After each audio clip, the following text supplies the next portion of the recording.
प्रिय मित्रों, एक बार एक स्थान पर मंदिर निर्माण कार्य चल रहा था, जहां सैकड़ों मजदूर निर्माण कार्य में लगे हुए थे। उसी समय उस रास्ते से एक संत महात्मा गुजरे।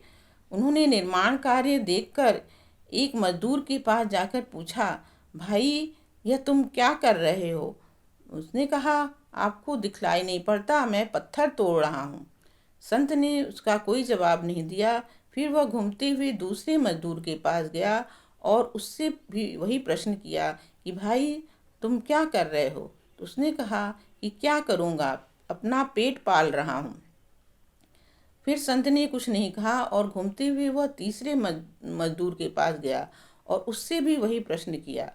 उस मजदूर ने कहा कि मंदिर का निर्माण कार्य चल रहा है, यहाँ ईश्वर का घर बनेगा जिसमें ईश्वर विराजित होंगे। कहने का तात्पर्य यह है कि संत ने तीन मजदूरों से एक ही प्रश्न किया, लेकिन तीनों का उत्तर अलग अलग था। तीनों के नज़रिए अलग अलग थे। तीनों ने अपने अपने नज़रिए से उत्तर दिया। एक पत्थर तोड़ने की बात करता है, तो एक पेट पालने की बात करता है, तो तीसरा सहज रूप से उत्तर देता है कि मंदिर बन रहा है जिसमें भगवान का घर बनेगा और जिसमें भगवान विराजित होंगे।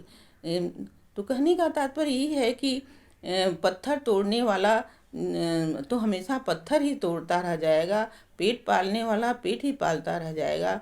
लेकिन जो तीसरे मजदूर का जो जवाब था, उसने अपने मन मंदिर में ईश्वर को विराजित करके अपने को धन्य बना लिया।